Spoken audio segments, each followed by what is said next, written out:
fifth graders. We are ready to read another book. You received one in your Invest for Success bag. I have not received my copy quite yet, so I'm waiting for my copy to be delivered. While we've been waiting, I read to you from the Myths and Legends book. However, I think we need to start a chapter book. So I touched base with Ms. Newell, gave her a couple of options, and I've decided to read a little bit of a shorter book to you while we are awaiting one more copy. And the book I'm going to read, you might be familiar with it, The Sign of the Beaver. It is a Newbery Award honor book. Fabulous book. It's set at a time when people in America are moving west, building log cabins, and really the westward expansion.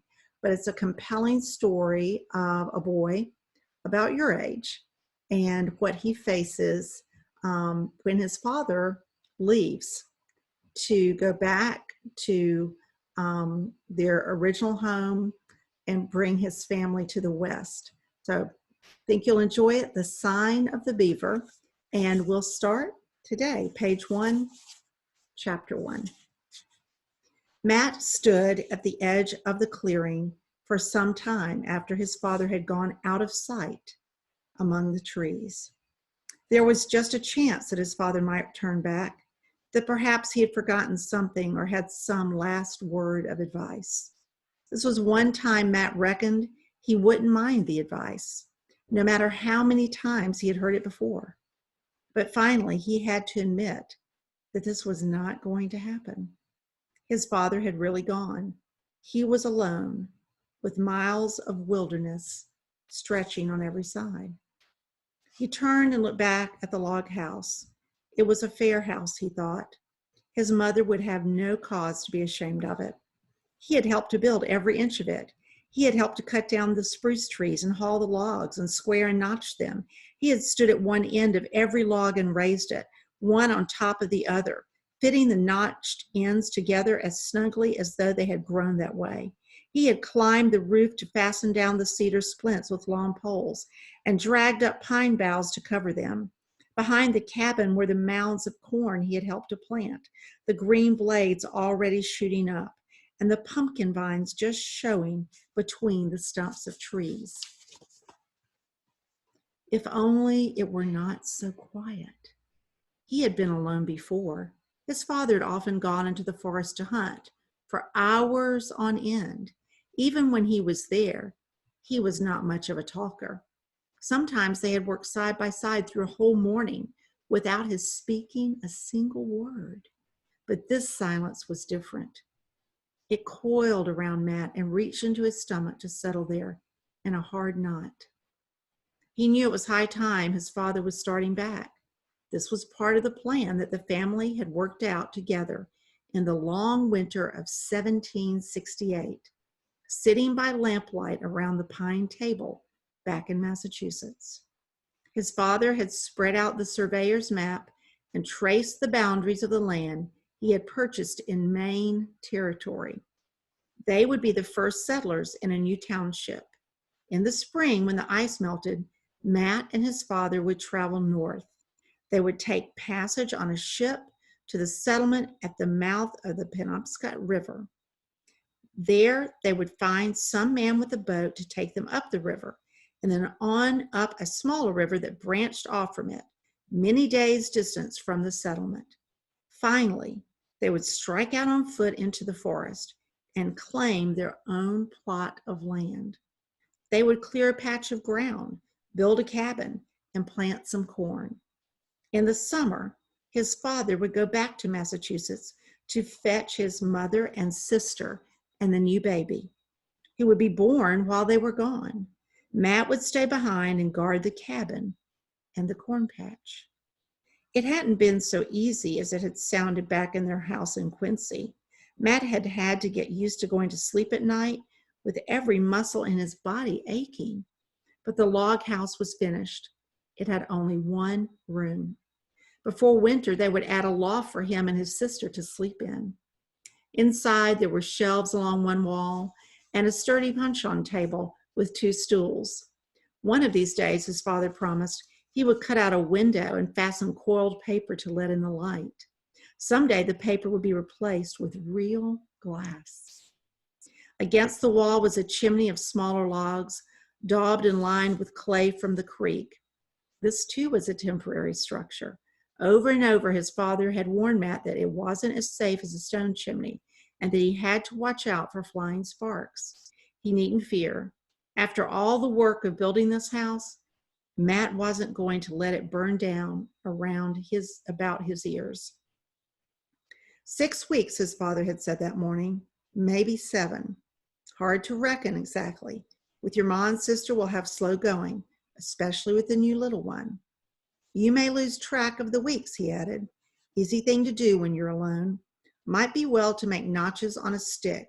7 notches to a stick. When you get to the 7th stick, you can start looking for us. A silly thing to do, Matt thought, as though he couldn't count the weeks for himself. But he wouldn't argue about it. Not on the last morning. Then his father reached up to a chink in the log wall and took down the battered tin box that held his watch and his compass and a few silver coins. He took out the big silver watch.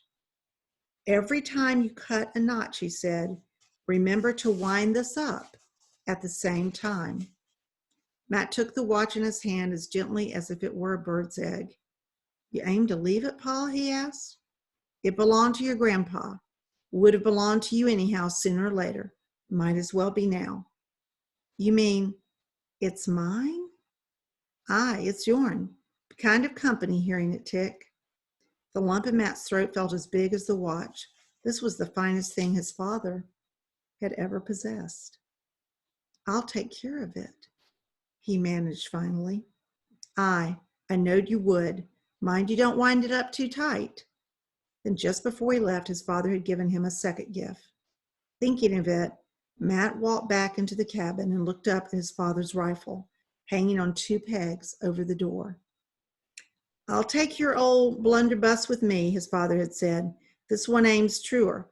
But mind you, don't go banging away at everything that moves. Wait till you're dead sure. There's plenty of powder if you don't waste it. It was the first sign he had given that he felt uneasy about leaving Matt here alone. Matt wished now that he could have said something to reassure his father instead of standing there tongue-tied. But if he had the chance again, he knew he wouldn't do any better. They just weren't a family to put things into words. He reached up and took down the rifle. It was lighter than his old matchlock, the one his father had carried away with him in exchange.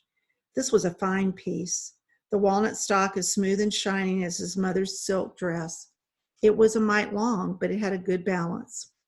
With this gun, he wouldn't need to waste powder, so it wouldn't hurt to take one shot right now, just to try the feel of it.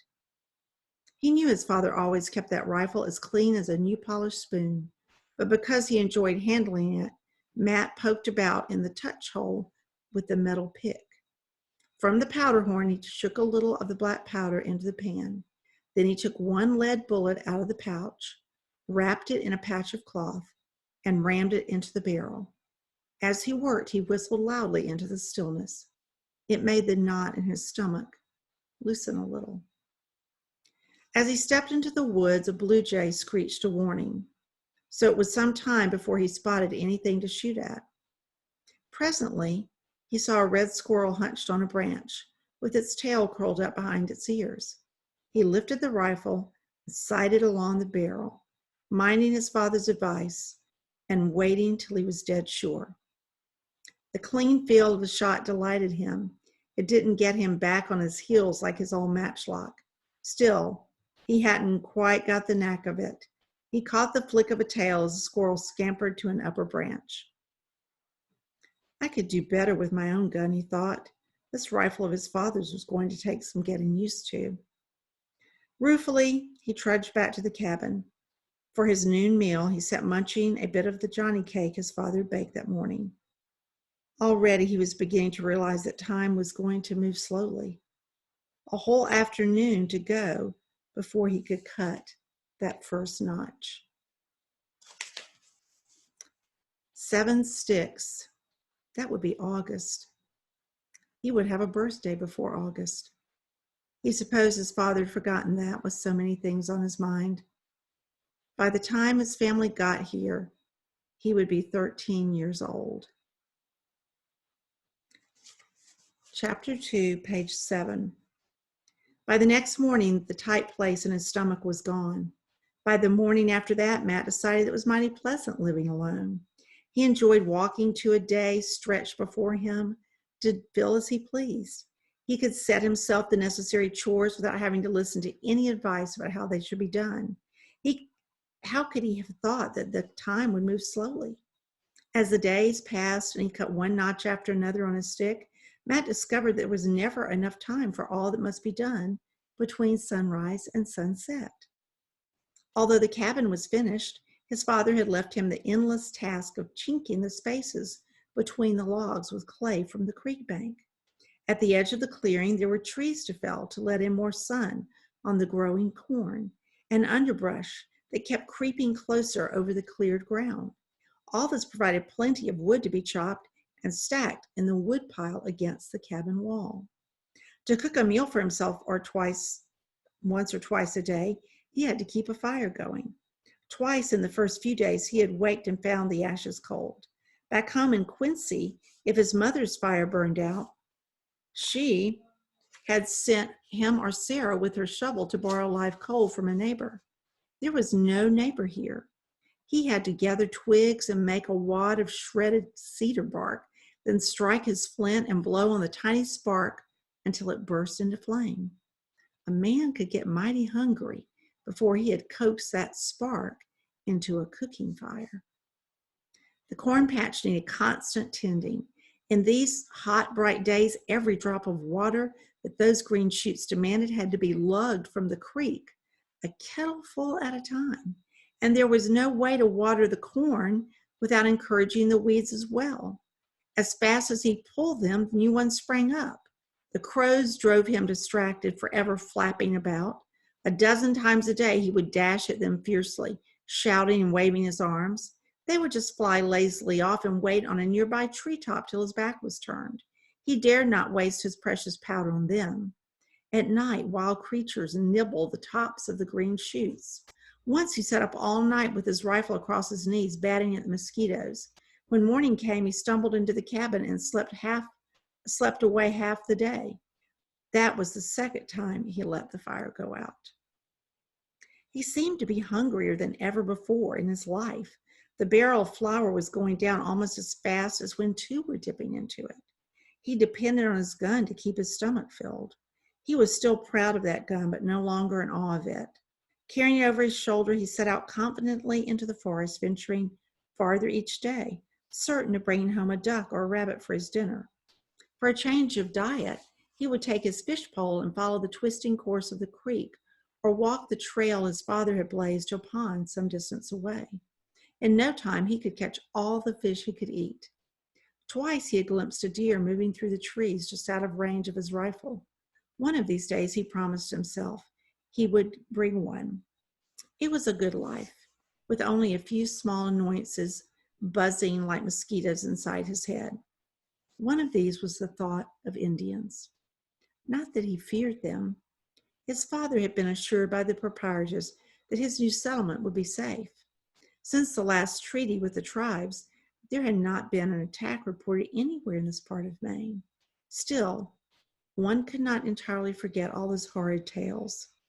And he just didn't like the feeling he had sometimes that someone was watching him. He couldn't prove it. He could never see anything more than a quick shadow that might be a moving branch. But he couldn't shake off the feeling that someone was there. All right, we're going to stop there at the bottom of page 9, and we will continue tomorrow with the sign of the beaver. Thank you, fifth graders, and I'll see you tomorrow. Take care of yourselves. Bye now.